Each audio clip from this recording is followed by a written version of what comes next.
Hello everyone, welcome to Everything Arsenal, and this is the latest transfer news. We will be talking about the latest on Nico Williams. If Arsenal are going to sign a winger, it has been confirmed that it's going to be Nico Williams. There's also an update about Reiss Nelson. Looks likely that he's going to leave, but which team is he going to go to? We have an update on that one. And then finally, the latest on Zinchenko and Jakub Kiwior. So let's start with the latest on Nico Williams. Now, we know that Arsenal have been looking for a winger. We've been talking about a backup for Saka, but it's looking likely that we might not just go for a backup. We might be looking for, concrete competition for Trossard, Martinelli, and obviously Saka. And Nico Williams, the player who can play on the left side, he can play on the right side. He's doing absolutely incredibly well at the Euros, and we all know the kind of quality it brings to Arsenal. Now, Arsenal is not the only team that is linked to him. The likes of Barcelona and Liverpool are linked to him as well. But this is the latest reports on Nico Williams. According to Ghana blog, if Arsenal are to sign a wide player, Nico Williams would be Mikel Arteta's preference. So Mikel Arteta prefers Nico Williams if he's going to sign a winger.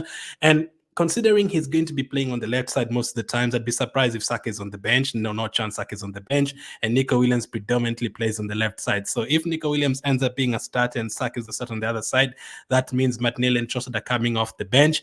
I don't know if they'll be happy with that, but listen, we have to build the squad. You have to have a very, very solid squad to the point of, in a particular game, you look at the bench and you're like, Trossard, Havertz, Jesus, Gabriel, Zinchenko, Partey, Jorginho, and you're like, this bench is really good. And then you can keep on rotating and mixing up the squad.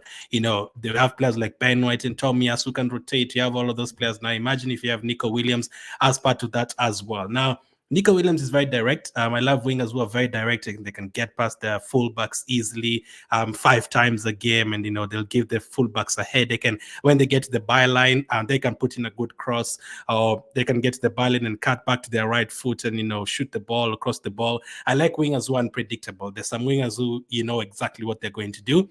Sometimes you can't stop it. Like Ian Robben, everyone knew what he's going to do, but you couldn't stop it. But I prefer wingers who, have a mixed game. I think Saka's improved in terms of that. Sometimes he can cut in and shoot the ball. Very good. And he scores goals from outside the box. He can go to his right foot and cross the ball, whatever. And he can cut back to his left foot and cross the ball. I love wingers who have a lot about them, about their game. So different ideas and unpredictable. Now, many people would argue Martinelli usually has his head down and runs to the wing and crosses the ball. If he could improve in terms of believing in himself and cutting to the right foot and shooting the ball, like Saka does the left foot, like Robben needs to do the left foot, I think that's a part of game he needs to improve, and it'll be very, very, very good. But Nico Williams, if you're going to sign a winger, it's going to be Nico Williams. How much is he going to cost? He has a 58 million euro release clause. But as I said, it's not just Arsenal who want him. There's several teams who want him, especially Barcelona. If he prefers to stay in Spain, you have to make Barcelona the favorites, unless Barcelona say, listen, we might not have money. There's talks about Barcelona looking to get money for Nico Williams. They're trying to sell him and then bid for Nico Williams. Now, Nico Williams is playing in Spain. That's his nationality, and that is the team that his brother plays for as well. So he's very comfortable there. He literally has no reason of leaving Athletic Bilbao. If he does, he stays in Spain. He goes to a Barcelona, he goes to a Real Madrid, he goes to an Atletico Madrid, and he keeps on enjoying himself. Unless he wants to challenge himself and he feels like, listen, I prefer the Arsenal project than the Barcelona project. I want to come to the Premier League. But if he does come to the Premier League, what is he bringing to Arsenal? Last season, he had 5 goals and 12 assists in La Liga, and then he had 8 goals and 17 assists in all competitions. Very good, as I said, in terms of dribbling, scoring goals, assisting. Those are 25 goal returns last season in all competitions. That's mostly playing on the left side, sometimes on the right side. And those are very good numbers. Like if he can bring for us 25 goal contributions to the team, 17 assists, all of a sudden, I think he becomes our number one in terms of assists with those 17 assists. Saka is good at assisting. Odegaard is good at assisting. Trossard is good at assisting. But if you add another player who can add goals and assists, that would be incredible. Now, if you do sign a player like Nico Williams, and you also sign a striker, then there's no time you're going to see you ever going to struggle for goals again. On top of that, you have Trossard, Martinelli, Saka, Odegaard, and all those guys. Like, there's no time you're going to say that you're struggling for goals. Nico Williams would bring more to the team, and it'd be very good. He's turning 22 this July. He's playing against France at the Euros semi-final. If they qualify, we're going to see him in the final, and he could end up being a Euro champion very, very soon. But you've seen him up against, tough defenders like Di Lorenzo. Is not easy to come up against, but most of those games, he makes those defenders look very, very ordinary, pretty much. So Nico Williams, that's the latest on him from Ghana blog. Arsenal, if you're going to sign a winger, it's going to be Nico Williams. Let's see how that one develops. You have to be a bit patient with that one. With Barcelona in the line as well, with Spain at the Euros. It's not even gone for his holiday as well. This one will take time. If it could happen at the end of July. But a winger coming in means a winger going out. What's the latest on Reiss Nelson? This is the latest according to ex-West Ham employee. He says West Ham are becoming increasingly keen on signing Reiss Nelson, who Arsenal are willing to sell. So West Ham are in for Reiss Nelson. Is a player who's linked to the likes of Crystal Palace. We've heard about Fulham. I think we've heard about Wolves. A couple of weeks ago, he did say to us, listen, let me look for different options. Like, look, he's thinking about his future, looking at different teams that he could go to. I don't think he's going to break through to this Arsenal team, unfortunately. We have been into players like Nico Williams. If you have Nico Williams in this Arsenal team with Trossard and Martinelli and Saka, those are already 4 players who can play on the wings. And then you've not even mentioned Jesus, who can also play on the wing. Vieira can also play on the wing. Those are like 6-7 players who can play on the wing for us. And I don't think Nelson, even in terms of substitution, even if you have Saka and Nico Williams starting off the bench, you're not bringing in Reiss Nelson as the first 3-4 subs. It's not going to happen. So you'd only probably get opportunities in the Carabao Cup like he did last season. And to be honest, the Premier League games that he had opportunities in last season, 2 or 3 games, he wasn't that lively, especially the one for Luton is the game that he disappointed a lot of people. I don't think he's gotten too many chances, but for me, to be honest, for adding Ketty and Nelson and Niles as well, there's a time around 2021, 2022, I was asking for them to be sold at that time. Let's move on. He got rewarded after his performances against Bournemouth, his goal against Bournemouth, his off the bench performance against Southampton in that season, and he got rewarded, rightly so. But after that, you can't really see him, break into the first team. We were told last season we weren't using our bench because I didn't really trust the bench players, and Reiss Nelson is one of them. So I think it's definitely going to move on. I've predicted Reiss Nelson to be the first player that we sell this summer transfer window.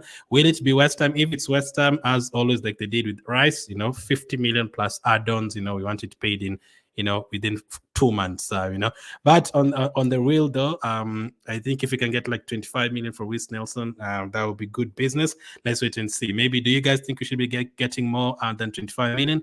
Let me know. But that's the latest on Reiss Nelson. West Ham are now interested in him, and they could table an offer very soon.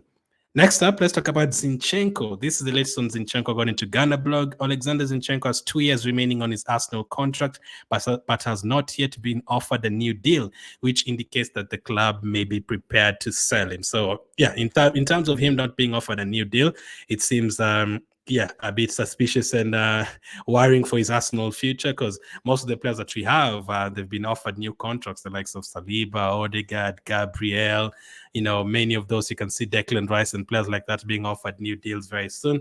But Zinchenko's not been offered a new deal, and his contract is expiring in the next 2 years. Now, what I'm predicting is a lot of you want Zinchenko to leave. I want him to stay for one more season, be used more in midfield, because in terms of having the ball in his feet and, creating chances and passes in between the lines, I think he's good. He's not the best of defenders, but if you can use him in midfield, that would be great. But depends. If only had that Bayern Munich wanted him, I don't know how much money Arsenal would want for him. But the Bayern Munich story went quiet, and now Zinchenko is still an Arsenal player for now. Is going to be part of the preseason. We have to wait and see. But with Kiwior potentially leaving as well, I don't think Zinchenko is going to leave too. But next year, I'd not be surprised if Zinchenko gets sold with 1 year remaining on his contract. I'd be very surprised if he gets a new contract, unless he goes and has an unbelievable season, whether defensively or in midfield. And then, fans are like, oh, this is a difference in Zinchenko. Like, he's absolutely out his game this season. And, he's in making tackles, in man-marking his guy. He's playing numerous positions. He's scoring goals, he's assisting, he's making crucial blocks. Then you can argue maybe they could give him a 1 or 2 year contract extension. But at the moment, I think it's looking likely that he's going to be sold next summer, but let's wait and see. He's not the only left-sided player who's looking likely to be sold. The other one is Jakub Kiwior, and this is the list on the two. This is from David Ornstein. It is possible a player will need to be sold, but it is unclear whether this would be before or after the potential signing of Calafiori. Jakub Kiwior and Alexander Zinchenko are the most obvious candidates, with the former looking more plausible at present. despite his popularity at Arsenal, because he appears to be generating more interest, particularly from Italy. That's the other thing. I know most of you want Zinchenko to leave instead of Kivia. I want Kivia to stay as well, but you also have to look at the interest. We only had Bayern Munich wanted Zinchenko, and then that went quiet. We've not really had any other team saying they want Zinchenko at the moment. For Kivio, AC Milan, Juventus, most of the Serie A teams have sparked an interest, in Napoli as well. Most of them want Kivio. Now, he's played there before for Spezia, so it's a league that he's used to, and a lot of teams are showing interest, and maybe a lot of teams would be willing to meet that 25 million valuation. But if let's say we want to sell Zinchenko and he said we wanted 30 million, how many teams would be willing to come and pay us 30 million for Alexander Zinchenko right now? In terms of age, he's not like 22 or 23, anything like that. He's not the best of defenders, so unless you're getting him to use him in midfield, he's still a good footballer, then we have to wait and see. But the two of them, I think Kiev is the one who's going to leave. I'll be very surprised if both of them end up leaving. I'd be very shocked. But anything can happen. Never know. Anything can happen. But that's it on Nico Williams, on Reiss Nelson, on Alexander Zinchenko, and Kivio. Transfers are heating up right now. A lot of movements, a lot of deals going on, a lot of negotiations, and all that getting done. I think by the end of the week we'll have a lot of news on that. But as of now, thank you for watching, and I'll catch up with you guys on the next one.